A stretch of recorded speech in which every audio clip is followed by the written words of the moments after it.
Oh, we on? We on. Is it rolling, Bob? We rolling. Okay, you know what that's from? No.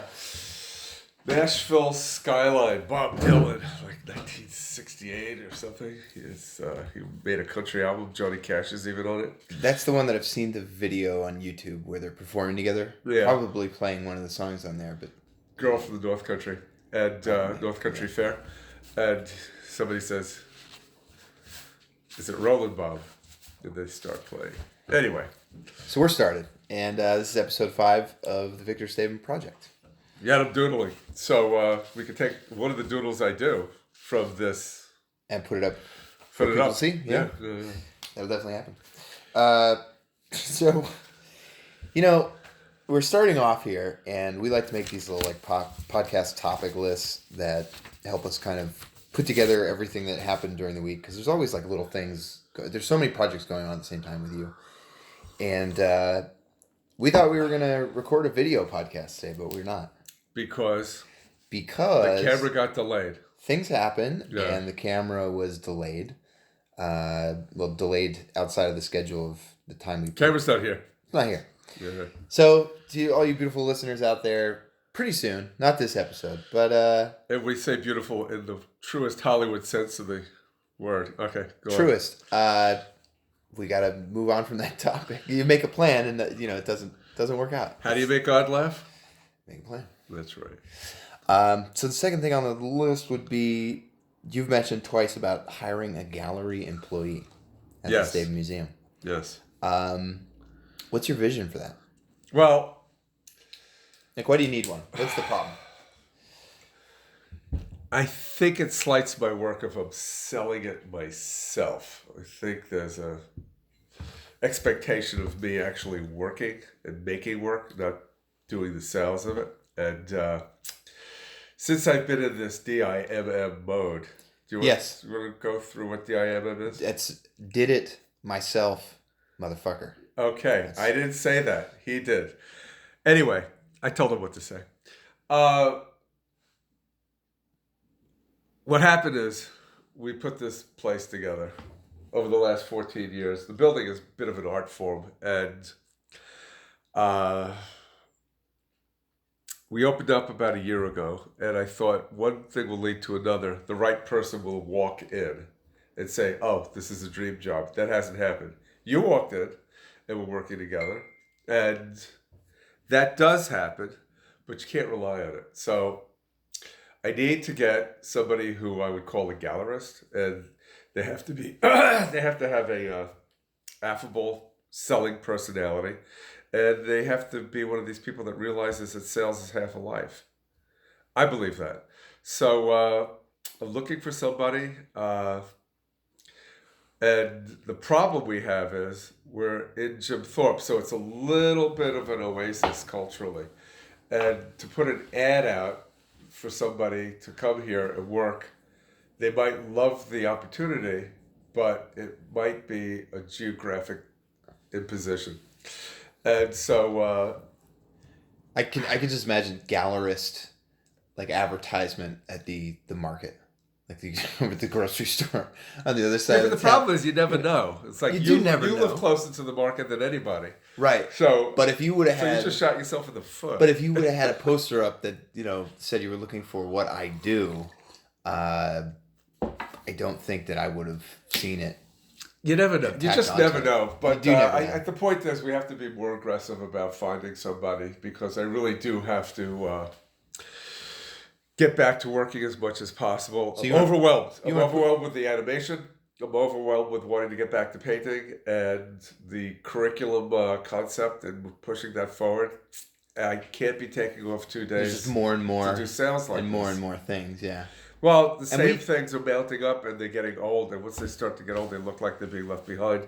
I don't want to leave these projects behind. Absolutely. Yeah. There is a version of a podcast that's never going to be heard, but we tried recording it in the museum, and that's a prime example of just how busy it is in there. I mean, we've got 20 minutes in, and there was probably 4 interruptions of people like, that's a sales opportunity right there. And who's there to make the sale? It's got to be you, right? Well, that's got to change, and maybe we can use that podcast if there's a hue and cry. So whisper if there's like enough response from the audience to hear a really bad podcast, one person, that's enough. I'd really like to hear. Hey, you got any more of that podcast? You know, he's scratching himself. You know, it's really like horribly interrupted constantly, and you never know what the hell they're talking about. Right. We got it. Yeah, that's kind of like life. All right. So that's like a day-to-day thing. Gallery employee, but there's downtime, so you have to be creative. Right. So yeah, how do you find somebody who's a gallery or gallerist? How do you get a self-starter? And they're 3 days. I don't know how to get a self-starter because there's a lot of preparation that goes into understanding what's going on. And then you have to have a head for where it could go. And these things maybe realize themselves as you start. I don't even know what I'm saying right now. I want to get somebody who has got initiative. Right. You know? Well, if you're that kind of person, maybe send us an email, victor@victorstabin.com. Yes. Next, I want to talk about the t-shirt because you've been working on this t-shirt with Dina. It's the new Stabin Museum t-shirt. Okay. Why did you want to make a new one? I ran out of the old ones. That's a good problem. The old ones, excuse me. The old ones were made digitally.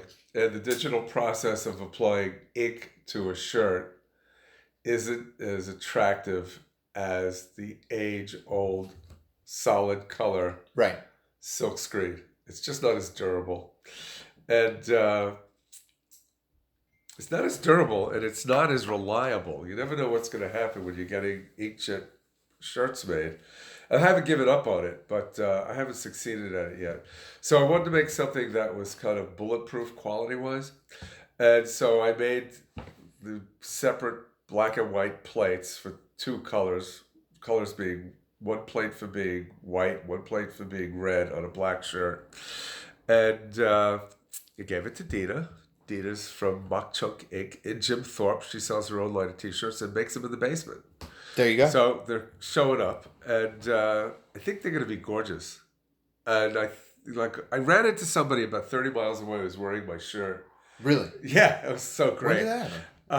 About 6 weeks ago. And he goes, "This is my favorite shirt." And you're like, I'm glad to hear that. And I got to find this person to give the new version. Right. So, yeah. If we were running things correctly, that would be like the guy that we would have on a newsletter. And if you just had his name, I could find him. And I know where he is. I know where he is. You know where to find him? His name is Andy. He works at Bulldog Liquidators. And Bulldog Liquidators. It's where Weiss is near 209. Okay. That shopping area. You know where to find him? He's a hero. He's a champion. He's a star of this podcast. He gave me reason to go forward. Yeah. He's intrepid. He made me intrepid. So how long was the process of making this? You got a new process for the t-shirt. How long is it? How long is the production taken to get it? The production should take a day. It's taking about 3 weeks. There's some design involved too. I remember when we were having probably the first time we went out and had like a business lunch. Yeah. You were starting to create some of the designs. All right. Well, you want to talk about that? I don't know. Goes back. It's not that fascinating unless you see the actual artwork. But it's a black and white, stark, high contrast drawing with no halftones. And everything's got to be a solid color so that it goes on. There's no guessing as to gradations and how they blend onto a piece of fabric. And so it starts out as a black and white drawing that's just stark. It's just you kind of have to see it. It's solid. It's a symbol. It's got a lot of nice nuances in it, but they're all black and white shapes. Are we putting this stuff on the podcast? This is the podcast. No, I'm sorry. Are we putting visuals on the podcast? Oh, no. Visuals. Sorry. All right. So anyway. Camera delay. There's got to be better questions. Camera delay. Okay. Rough. When do you think it'll be out? Could be out today. Could be out tomorrow. Could be out next week. I'm waiting for a phone call from her. This is one of these like up in the air things. This is like a Jim Thorpe contracting thing. Ooh. Sorry. It's like a plumber that doesn't show up, or plumber, roofer, woodworker. Woodworker. Jim Thorpe, they would say roofer. Roofer? Yeah. Well, I just thought they would say roofer then. Yeah, so anyway, that. So our fourth topic that we've got here. We went, that was our third topic? Yeah. What were the first two? We've had. What was 1 and 2? Okay, number 1 is the podcast set, which we didn't get to talk about because we're not on it. This is great. Oh, so we didn't talk about number 1. Right, we're going right down to 4. Are you ready for 4? So we have a checklist. You ready? We're going through. You ready for 4? An 4 ad hoc way. Is 4 is also one that is not going to be as cool, but We have something that's less cool than what we're doing now? it would have been much cooler if we were on video. Oh, okay. Okay. But the next one is, of course, podcasts will be coming to iTunes and Spotify. By the time you're listening to this, it'll be the first episode that's out there. We were kind of, from my side of things, like deciding how we're going to pursue things. Yeah. We had to find the right hosting, and I identified one that I think is probably the right one, and we'll take that avenue to get on iTunes and Spotify. It's weird with podcasts. Did you get Joe's email about how to make a podcast? It was kind of funny. I didn't read it. I just figured I looked at it it, was for you to. and I was like, we're making a pod. We're already doing that. We're doing everything on her list? That's what we're doing. Okay. Yeah. You get Right. a camera in front, and I bring over my microphones. Okay. And we've got everything, actually. All right. So Just asking. we had this... I like it when somebody transfers you, like they give you a link to something, right? Right. You wonder if they even read it. I do wonder that sometimes. Yeah, it's like, okay, so they saw it. But you know what? First two, what? It's got to be said about Joan. She read it. Oh, she reads fast. She read. Okay, so read what I through do it is and read for. I read you know. the first 2 lines and go, oh, I bet you John would like this. Give it to him and then apologize for sending it. So this morning I was going, I was flipping through the New York Times on my phone. Oh, and yes. There was an article about the history of slavery in the United States. Now, a lot of the articles that I flip through, when I wake up as I'm like going through whatever the routines are, Yeah. I'll have the phone read it to me. Right. So I swipe it so it starts reading this article about the history of slavery in the United States. Not pretty. Right. 400 years old. Definitely not. Started 400 years Definitely ago. not a pretty thing. Started 400 years ago. Really hasn't been sorted out completely yet. Right. And so I'm listening to this thing, and it's going on for about an hour. And I just thought, this is really funny. What is this? This is not an article. So it was actually an article in the magazine section. It might have been 10 pages long. You just you put your iPhone to work. I put Right? my iPhone to work, but then I sent it out to my daughters and my wife. I don't know if I sent it to you, but I said, oh, here's a little article about the history of our country. Right. So that they could look at it and go, what is with him?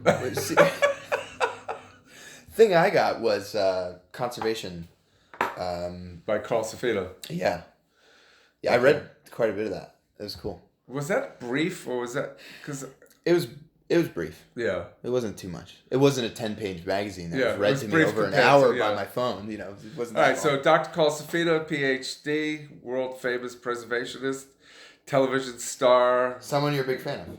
someone I'm a big fan of, New York Admire. Times bestseller list, wrote a book called Beyond Words, Yeah. wrote a story for one of my radio stories for me. There you go. Someday I'll get lucky enough to even work with him a little bit more than I have in the past. Wrote something that was in an op-ed in the New York Times today about the Endangered Species Act being eradicated by Trump Yeah. and his take on it. And so that's a Twitter feed that I got that I'm just going to retweet somewhere. Sure. How we do that, I'm learning. But You're- he's worth listening to. I got to point out, yesterday, it's like we were, you're like, you want a sandwich? I'm like, yeah. So we're sitting there eating sandwiches, right? And you're making the sandwich. I'm trying to type down what you're going to tweet. Yeah. Right? Well, I'm dictating. We're trying to be. But I am making the sandwich. We're trying to be efficient here. Yeah. And in more than one way there. You're making a literal sandwich, and also if the tweet were a sandwich, you're making that as well. I'm typing it out, and we're having the hardest time trying to do this. It's like tag team tweeting is not a thing. If you want to really mess something up, have 2 people write one sentence. That's exactly what Doesn't was going work. on. Yeah. Yeah. That was entertaining. I have a word. No, it's the wrong word. Yeah. It's got to be the right voice. Well, Everyone speaks very differently, and when they put it down into, writing, it's much different. Like there's a unique voice to the way that people write, and so you can't have one person write for another. I think writing's your opportunity not to sound like a jerk. You can perfect what you're going to say, yeah, definitely. Yeah, so. Which is funny enough, how many times do people get it wrong because of that? I don't know. I wrote 2 or 3 sentences out. You cut it in half, and you said, "Let's tweet this." So, maybe I sounded efficient or half as stupid. I'm not quite sure. It was like if it was a sub. Speaking of sandwiches, we'll go back to everything's sandwich metaphors today. If it was a sub, we cut it in half and we served, the version that looked a little bit. It was a big sub. We cut it in half and ate the right amount. Yeah, pretty much. Okay. All right. Save some for later, too. I want another topic. Unless we even have that tweet to reread. I mean, you have the tweet. You got to bring it out. It's a podcast about tweets about an article about. Okay. Now people are actually waiting for me to look for a tweet on my phone. That's all right. We can talk about. Is that even possible? We can talk about how the. How do you find it? About people. You go to your profile. Okay, where's now my it's getting profile? Entertaining. You got to click your icon on the top. On the top? Yeah. My icon is just a black dot. And then I go to profile. Yep. And then I just go down and look at what I wrote. Oh, here it is. Question mark. Is Twitter really winning? Can we turn the clock back to the 1800s when having a vocabulary was normal? Question mark. Put the phone down and read a fucking book? Question mark. Just saying. Question mark. So what do we have here? Not that much. And we've been able to curse again. Every 5 minutes, you'll hear profanity. Stay tuned. We're going to try as much profanity as possible today. We're not priggish about profanity. Okay. And it's my belief that profanity is not just naughty words. It's punctuating something with sincerity. But that's kind of like something you're not going to necessarily convince somebody of because they already have their opinion formed. Oh, of course. All right. So what is we have a topic? I'm not loving these topics. Oh, you tried to exit so quick out of the tweeting segment of the this episode. Can I have it? Can I have the topic, please? This is like a dim sum or a tapas bar. So you've got you had the version 1 of your website, which came out in what year? Oh, it's been coming out for the last 5 or 6 years. It's just when did it appear? I mean, the newest version of my website started to appear about 4.5 years ago. 4.5 years ago, so like 2013. Something like that. 4 or 5 years ago. Yeah. Well, by the time I got here, it was a mess. Not that it didn't have all of your work on it. It didn't have the shop wasn't working at a certain point, and you were not able to track where people were coming from, what they were buying, why they weren't buying certain things, and I had to spend last week just crunching on getting a new one up that's like up to speed. I think what you're forgetting to say is that it didn't work on Chrome, and if you wanted to buy something, the sale wouldn't go through. That's huge. It's kind of sad. Yeah. Yeah. I mean, we've got a similar situation that I'm working out with Amazon right now, where you have the same thing. Yeah, but how many days have I had that bad thing? And how many more days will I have it? Amazon, you've had it probably for 3 years, I think. Oh, really? I got off the phone with her. She said 2016 it was signed up. Amazon Marketplace. And we're going to have to figure that out because the book can't sell. But we had a similar situation with the website. And the other thing about the website is it wasn't made to work on mobile. And most people are on their cell phones these days. I mean, even people... When we started the website 5 years ago, yeah, it wasn't as big a deal. Yeah. So now it is. It should have been built like in a way that you could scale it easily. Because I would have loved to have taken what you already had and just use a little bit of updated technology. It was just an odd situation. So now you have by the time people are listening to this, there will be a new VictorStabin.com, same address, totally different look. New storefront. High definition, new storefront, descriptions, pictures, details of all your prints. My website's been gentrified. It's been gentrified. Yeah. But we're not pushing anything out of the way. to get art into your home. No. We don't want the people who are used to the old neighborhood to be offended. Right. Everybody's welcome. They could still come in. Yeah. But they got to buy something. You got to buy, Well. So by the time you listen to this, go on over to victorstabin.com. Check out the store. Got all the wares appropriately framed and ready to be checked out in a new way. I think that's cool. It's so base and simple, but it's really important. I'm excited by it. The thing I find interesting is you did it in a week.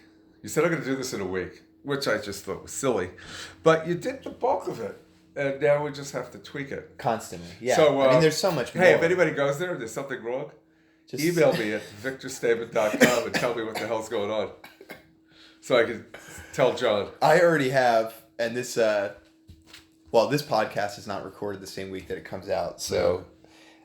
Hopefully, I've got a little bit of lead time here to get ahead of things. I have a list already of stuff that's they have just. to fix. I mean, a website is a monstrous undertaking. I haven't really dug in to see where the ancillary stuff is, like. Yeah. The information about what I've done with education. Yeah. The videos that I have that show me on TV talking about this or that. Yeah. So there's like a lot of stuff that is going to be necessary if people want to dip in to get info. Yeah. But the e-commerce side is up. Okay. That's the bread and butter. That's a big deal. That's the big deal. Got to pay for these podcasts. You got it. Yeah. I'm actually buying this podcast in a way. Oh, in a way. It's costing money. Yeah, no, it's always costing money. Everything. Okay. What does it cost? I'm breathing. Okay. That costs money. Dollar bill, y'all. You get taxed. Okay, give me another topic. Live. All right, we got the big one. What's that? This is the big one. It's not the zoning thing. Oh, it's the zoning thing. Oh, no. That's the big one. Okay. I got it, Okay, so we're sitting back at the table with a table full of papers. And there's easily like 60 sheets of paper generated. It's insane. Because this folder. I put signage in front of my building. So I have a building that is on a plot of land or a lot of land that is 240 feet long. It's the length of a city block in New York City. And you're allowed to have 75 square feet of signage. So I have about 80 square feet of signage, but it's not even signage. Some of it's just artwork that's framed. And I got a citation. The citation was, you're not allowed to have signage, or you're not allowed to put up signs without getting a permit first. So you have to pay attention to these things because you start to get automatically fined, and then the bureaucratic paperwork can make you insane. Yeah, it just piles up. So I called them up and I said, what year does this start?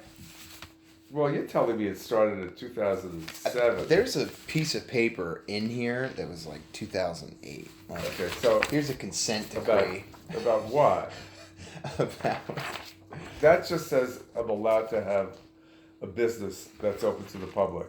Okay. Okay, originally the people across the street from us came after us because I'm from out of town. I didn't go to high school with everybody. I'm Jewish.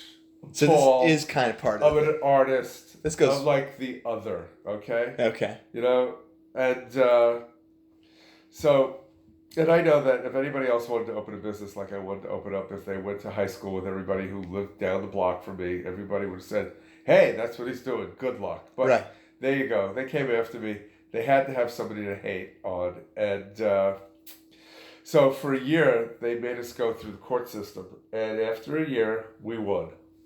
And basically, the town is represented by its own lawyer or counselor. And the counselor said that Mr. and Mrs. Stabin, he called Joan Mrs. Stabin, it was so cute, in front of a group of people at a town meeting, Mr. and Mrs. Stabin could do whatever they want with their building. Leave them alone.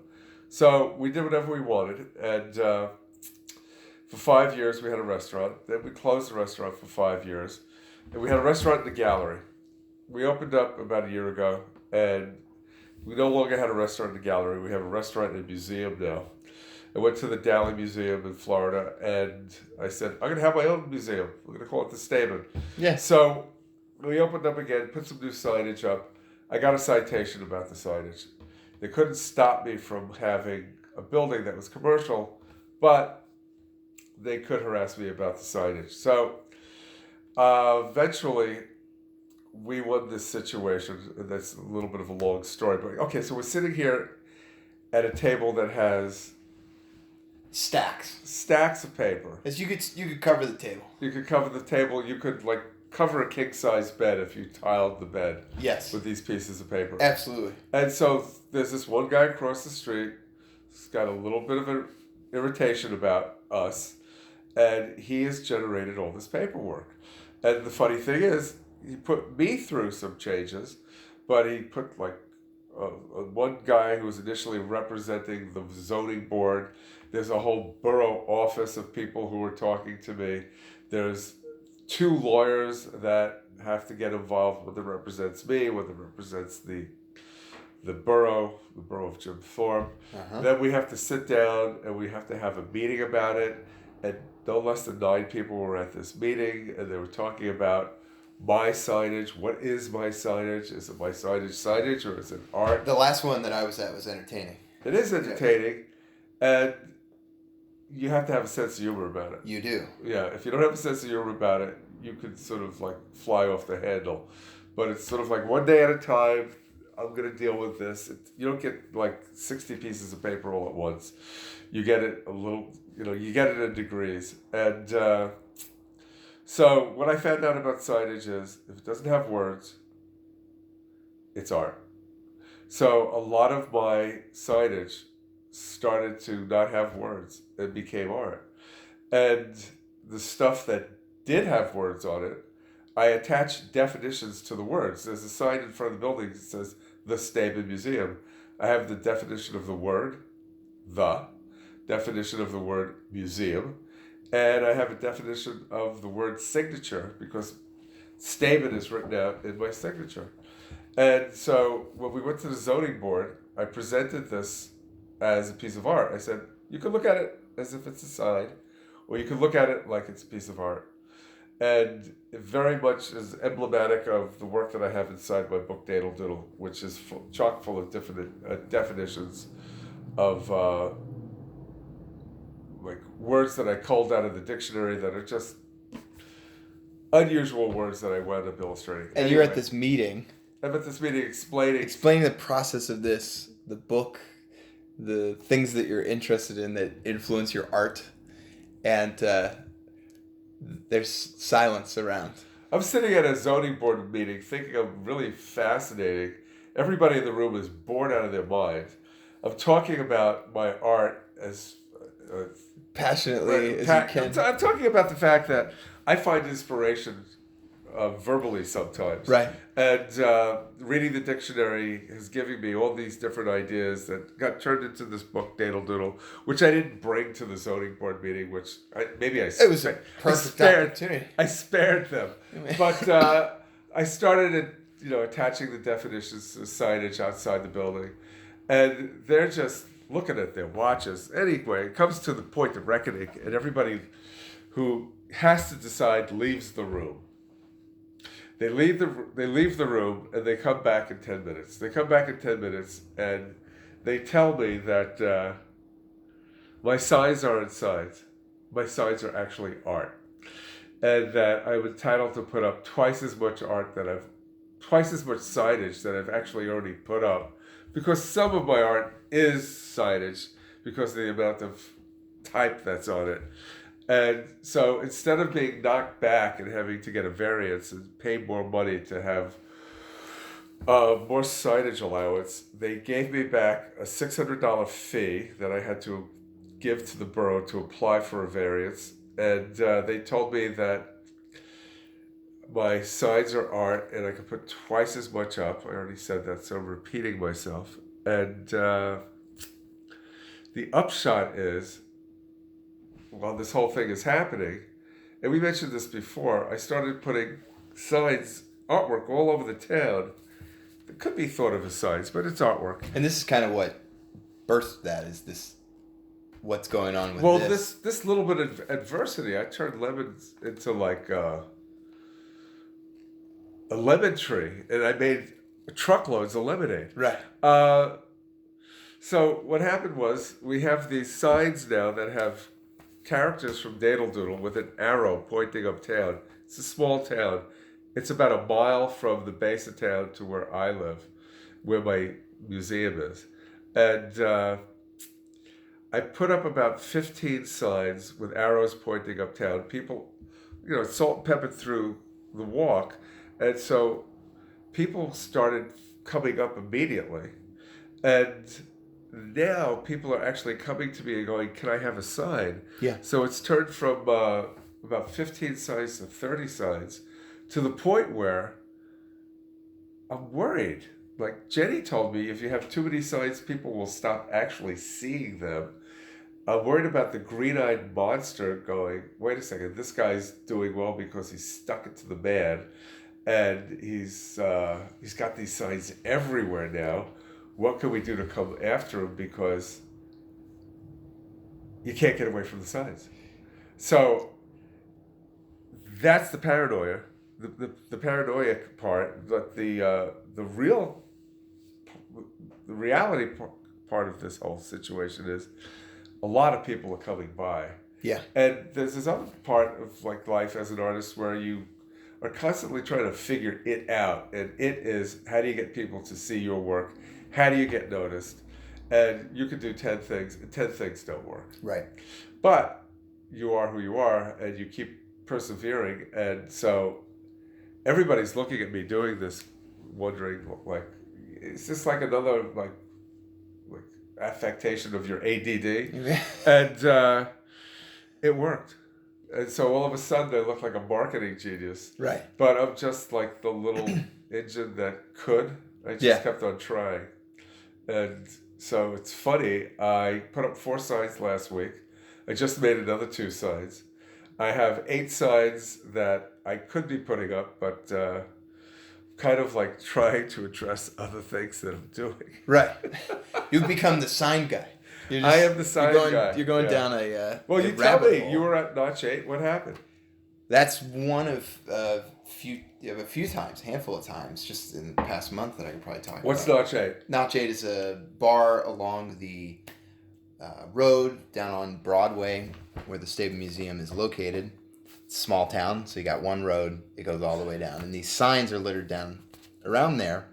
And, your mother lives right across the street from a bar called Notch 8. The mother's got signs in her window. She's got signs in her window, so... It's my mother. I walk into the bar, and there's 3 women sitting behind me facing out a window towards the street. Across the street is Victor's mother's house with all of these signs and artwork that goes along with what we're calling the Arrow Project. We have to stop calling it signs. Symbols. You get in trouble for calling it signs. I'm getting a call. Should I take it? Oh, absolutely. All right, let's see who it is. Hello? Can I help you? It's one of those calls. Nice. All right. Fantastic. All right. So I'm sitting there. Sorry for that. These women are staring out the window across the street, seeing the artwork on your mother's house, and they're talking about it.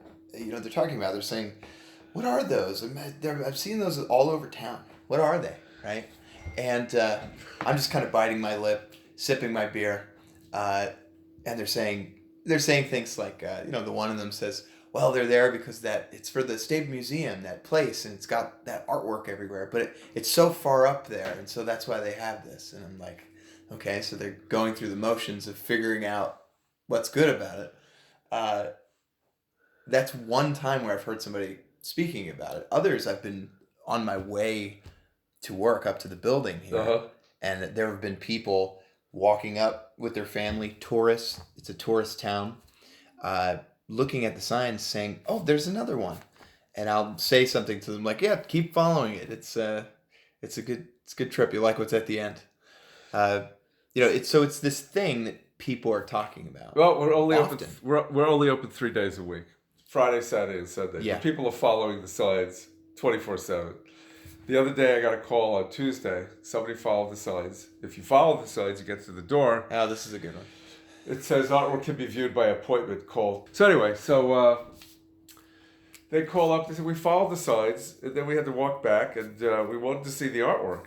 And I said, "Well, we're closed, but I'm very conscious about the money that I have to make to keep myself going, and I'm all about money. If you want to come up here, you have to spend some money.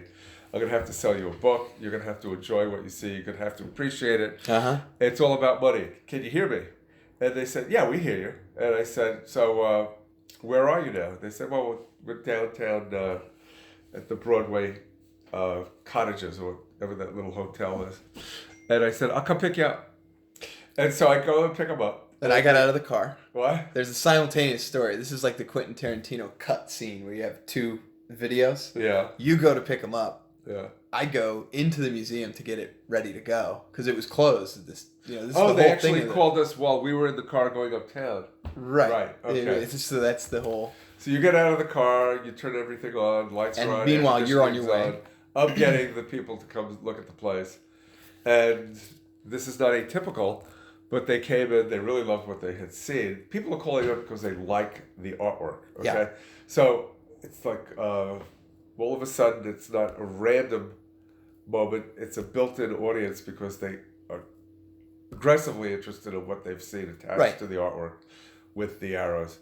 $700 later, they were with me for about 45 minutes. I sold them $700 worth of merchandise. And this is not uncommon. This is just happening.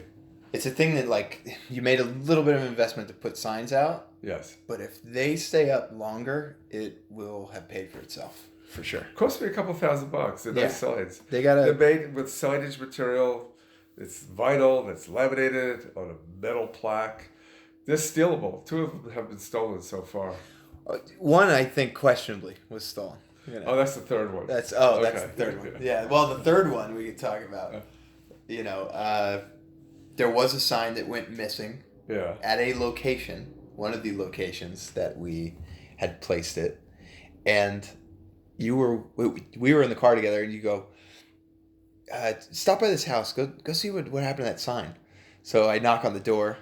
It's this home where we don't really see people in it, but there were people in the window, so I knock on the door. It's kind of a sketch place. Yeah. I've never really seen people walk in and out, but there's people are there. People there. They keep a low profile. Yeah. Yeah. Well, the sign maybe was a little too high profile for them. So yeah, they open up the door, and I let them know I'm representing you, and that I'm asking about the sign. I noticed that it's missing, and he tells me that it disappeared.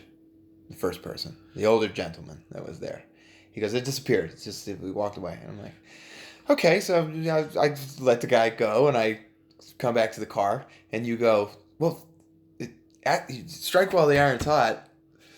Ask them if they want another one." I felt you did a complete job. Sure. So I get out of the car, and I go back to the door. I know which door to go to now. I know which door the guy's going to come to. There's multiple doors on the house. They've got a system, apparently. Yeah. I picked up on this. I rap on the door, and a younger man... A younger version of the same old guy? A younger version of the same old guy. Yeah. As if he had, he was some kind of shape-shifting, timeless, ageless creature that got undone and then came back to the door. I think they called it a son. Looks at me, and I say, I was just here. I did the whole rap again about why I'm there. I said, "I was just wondering if you'd like another sign. We'd be happy to get you another one." And he looks at me, and as quick as he possibly can, he says, "No, we're okay. We're all right." So, did you see the sign in the kitchen? Was it the door to the kitchen? Was it in the hallway? No, it wasn't. Inside the that house? Would have been. We should come back again and say, "Hey, we'd like to come in for a go second." in there with flashlights. We get little flashlights. Go in with a camera crew. I am the camera crew. We're here from Channel 39. We'd like to talk to you about what do you think happened to that what sign? Oh, there it is. About that. You know what? Damn it, I forgot. It was, that would be the conversation. Right. So they threw it away. We're talking about the sign. We're talking about the fact that I had a little bit of adversity and I turned it into something. That's right. But you wanted me to get the paper that I The paper's finally hilarious. got from the borough. Right, so we go back telling to... me the finding of facts. So if we go back to the genesis of where you get the arrow art from, That's right, where kind it of comes the from. build up. This is where it comes from, is this document where you had the hearing and they sided with you. This is the final document out of the 60 pages of the ream of like paperwork right. that I've got. It's the findings. Yeah. So, finding of facts. Applicant is Victor Stabin. Applicant is the owner of a certain piece of real property located at 268 West Broadway. Jim Thorpe Borough, Carbon County. Hereinafter, subject property. Subject property is improved with single stone. I don't know what that means. Masonry, okay. Subject property is improved with single stone, masonry, and framed commercial structure. The structure is approximately 240 feet long along parallel to West Broadway and 15,500 square feet. It's a lot of square footage. It's a lot of square. Oh, I got a big building. Yeah. DIMF. As you remember, it's not as big as Stanford University, but right. It's big for me. A little kid coming from New York City. The structure on the property has been previously used as a garment factory and a toy factory. Applicant uses the property at a studio, museum, bar/restaurant, storage, a residential rental unit, and wood shop. I don't know what they mean by storage. I'm surprised there's not ball pit in there or something. I don't know. I don't even know what a ball pit is. We should put something funny in there. Okay. The subject property is located in a R-4 zoning district. This is kind of creepy because it could be boring after a while. Applicant is a professional artist of notable repute. No, this is the part where okay, this is the part. This is written legally. Okay, this is who I am, folks. Applicant is a professional artist of notable repute, and he views the building as an art form in itself. Someone had to type that out. No, I had to. It's so silly when you think about the legal. There's a framework of this kind of serious. Well, I fed them this. Yes. So they're typing it out. They're typing it out. Shoving it back in my Artist face. is a. All right. The application section of the Jim Thorpe zoning ordinance relating to R-4 zoning district sets a maximum affordable sign area of 75 square feet. In addition to certain signs affixed to the improvements, applicant has adorned the improvements with various other creations as reflected in applicant's exhibit 2-5. All because of this guy. I mean, it's ridiculous. Okay. This matter comes to the zoning hearing board following the Jim Thorpe Borough's zoning office notifying the applicant that he could not locate zoning permits for the signs and the artwork. I'm reading this verbatim. Doesn't really sound like English to me, but it must sound like this to somebody. One of the people they had in the zoning hearing was a stenographer. Right. Who forgot her stenography machine. That was funny. Did she forget the machine or the transformer to plug it in? What the hell was the whatever, problem? So she recorded everything.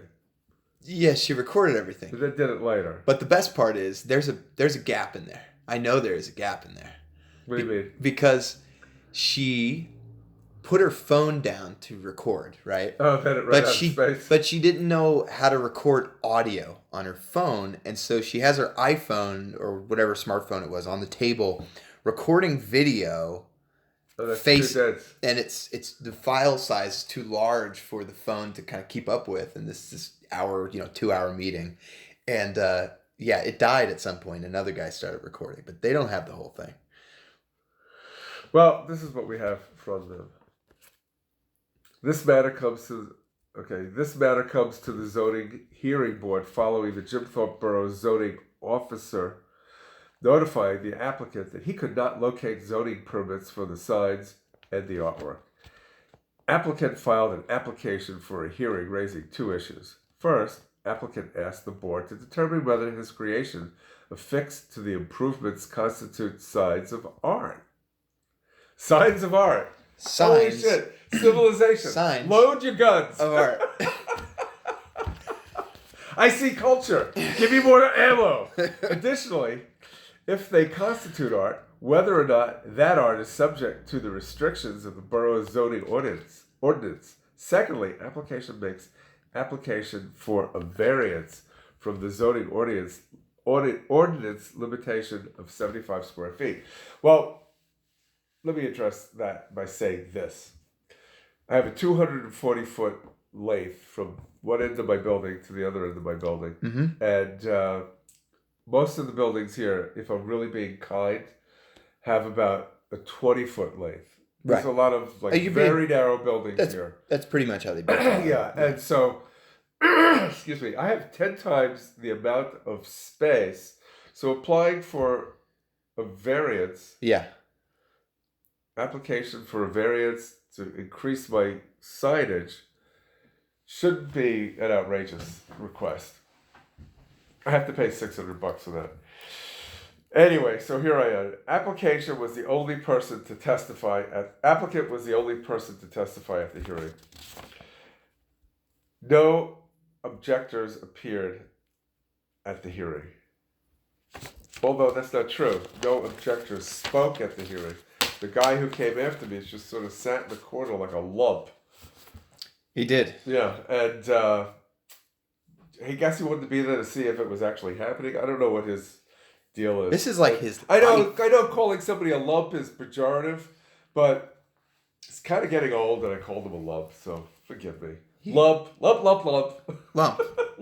The improvements. Okay, number 13. Applicant referred to objector as lump. Yeah. The improvements if this keeps going. Okay. So wait a second. No objectors appeared at the hearing. Number 13. The improvements are not out of character with the neighborhood. Conclusion of law. So here's the fun part. The zoning hearing board finds and concludes. The board differentiates between signs which are regulated by the borough zoning ordinance and art, which is not regulated by zoning. That's number one. Number two, as reflected in Exhibits 2-5, the only signs at the property are that portion of the Minotaur picture reading Museum. See Applicant's Exhibit 2. 2. The plate, knife, fork, picto sign. See Applicant's Exhibit 2. 3. The food, art, drink sign. See Applicant's Exhibit 4. And 4. The red and white Stabin Museum and Cafe Ariel sign. See Applicant's Exhibit 5. This would be good for something where you could look at pictures. Camera delays. Camera delays. The total sign area reflected in the foregoing signs is 42 square feet. That's number 3. So they gave me, basically what's happening here is they're calling what I thought they were going to call signage art. And instead of being over like about 7 feet what the limitation was, I'm now under about 35 square feet. The remainder of the creations affixed to the improvements are artwork and are not subject to the limitations of the zoning ordinance. That's number 4. Applicant has available to him an additional 33 square feet of side space. I said 35 because, I like to ride that edge. In light of the foregoing, applicant's request for variance is denied without prejudice to his ability to request a variance in the future. Okay, conclusion. And now, this 27th day of June 2019, it is hereby ordered that signs are regulated by the Jim Thorpe zoning ordinance, whereas artwork is not regulated. The signs depicted in applicant's Exhibit 2-5 constitute 42 square feet of sign area presently at the subject property. Applicant's request for a variance to the Applicant's request for a variance to the allowable sign area is denied without prejudice to his ability to request a variance in the future. They like to repeat themselves. Who doesn't? They love that. Zoning Hearing Board of the Borough of Jim Thorpe. It's voting in favor. Elizabeth Mulligan, Michael Huber, George Stofa. The above decision was orally rendered on the record at the conclusion of testimony by vote of the board. So they made me pay $600 for a variance 4 months ago. They promised to give me the money back. They Yes. have not given me the money back. Ooh. I said to Jenny today, I want to make We've got a half a dozen copies of this receipt saying that I'm going to be getting my money back, and I want to start sending it to the borough every every day. 3 days Yeah. until they start getting the message. Give me my money back. You should do that, or you should make a sign that says 33 square feet, and put a 33 square foot piece of art on your building. Oh, so I have to apply for the variance, and now I'm getting my money's worth? Right, you're getting your money's worth, right? You know. So this topic is slightly exhausting, and it's got a really funny outcome. It's silly. With the arrow art. It's a little silly. And the arrow it's a little art. Doctor Strangelove in a way, right? Because you're like, you're sitting here like talking about whether it's a sign or whether it's art, and there's mutual destruction. There's 9 people. These 9 officials are having to do this, right? You have a lawyer, 2 lawyers among them. Yeah. Right? And you've got a stenographer. Everybody's going, what the hell are we doing here? You've got a stenographer who's there recording it through video on her iPhone. And I'm actually trying to sound as intelligent as possible. And you are trying to actually give the real scoop on why it's art. And there's people with arms crossed. There's somebody rubbing their eyes. I mean, at the height of this meeting, I looked around at some point, and there's eye rubbing. I could have been Edward Teller, Albert Einstein, or Oppenheimer. Right. They would have looked at me like, you know what?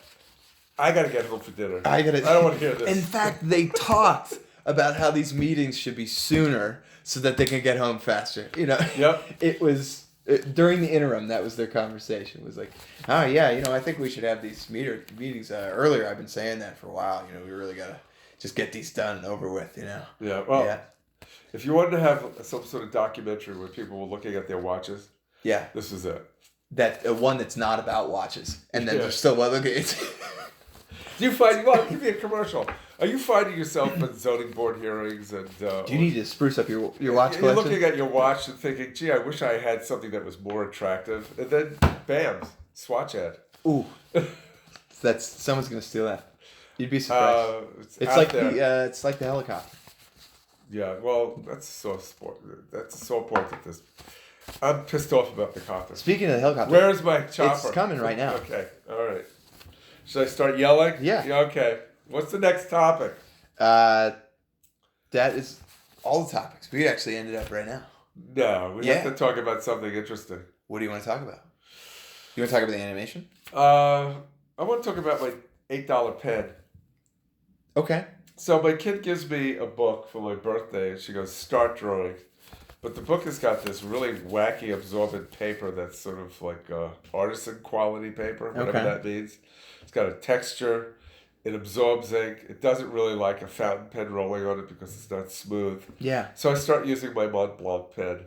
And I bought my Mont Blanc pen about 35 years ago. Maybe I spent $150 on it. And so I know they're kind of pricey. And you take things out of the house, sometimes they don't come back. You lose them. Yeah. So not that pen. I went, well, I've had it for so long, I just don't want to lose it. It's sentimental value. Yeah. Even has my name printed on it somehow. Ooh. I don't know how that happened. It's very like 19th century gentleman. Yeah. You have this item, Oh, when they signed my Mont Blanc pen with my when they monogram. sign documents in Washington or new bills, they always use pens of this quality. Yes. So I'm going to look up the pen. It's like $850. Of course. Right? And I'm like, this is an $850 pen for what, right? Right. But I don't want to lose it. So what do? You're supposed to say what? What do you do, Vic? I go to Amazon and I look at fountain pens. I find an $8 pen. Of course. China. And I buy it. And I have to say, it works better than the Mont Blanc pen. It's a fountain pen. It's not shocking to me, but for a lot of people, that's going to be shocking. And it's nice looking, too. I mean, a lot of my clothing I'm buying direct from China. Not through Amazon, but direct. And people say to me all the time, they'll give me a compliment about a particular thing, and they'll say, how much did you spend on that? I'm like, dude, I spent like $200. I just sent about 20 emails to some factory in China so that they got it correct, but... Those shoes came from China? No, not these ones. Okay. But my suit I was wearing yesterday, that's China. That's like, that might as well have been an Amazon product. So it got shipped to you from China? Yeah. So you gave him your size? Yeah. All of the sizes. Everything. So who sizes you? You have to have somebody do it. You have to do it a couple times so that you have, a variance, right? Because there's a certain amount of tolerance when you're building something like that. And you just put it in, you wait 6 weeks, and then they deliver it, and it takes 2 more weeks for it to I was in Hong Kong when I was 26. Uh-huh. And I got custom clothing made. Yeah. Nothing fits like custom clothing. Yeah. And China knows how to do it. I wore the clothing until it was just threadbare. Right. And it's almost worth going back. You get to take a trip. Yeah. And what you would spend on getting custom clothing made, you do it in savings. Yeah. The savings is so large, it absorbs the airfare. Oh, of course. So, you have to get like clothing for the next bunch of years. But so this pen, you like better. It's $8. Than I love it. Authentic. Well, it's authentic to me, but right. It's just not the quintessential rich man's pen. Yeah. Yeah, and nobody uses fountain pens anymore. I don't even know why they make them, but they do. When was the last time you saw somebody using a fountain pen? Last time I saw you use a fountain pen. Okay. Not only that. Here's even more esoteric. Wait. So the Mont Blanc pen leaks all the time. You have to walk around with a tissue to sort of wipe it off before you use it. This thing doesn't leak. It looks better. Someone out there is going to be an aficionado on how you're not taking care of your pen, and so it's leaking more than it should. All right, so until that person gets back to me, I think we should call it a day. Absolutely. All right, so... This has been another episode of the Victor Stabin Project. If you're listening to this on iTunes or Spotify, thank you so much for welcoming us to the new platform. And we're going to have a nice, steady stream of content out there. Make sure you go to victorstabin.com and check out the shop. And we'll see you next time. Do you have anything else to say, Victor? Should I ask you any questions? I don't really have a lot to say unless I start talking a lot. Bye-bye.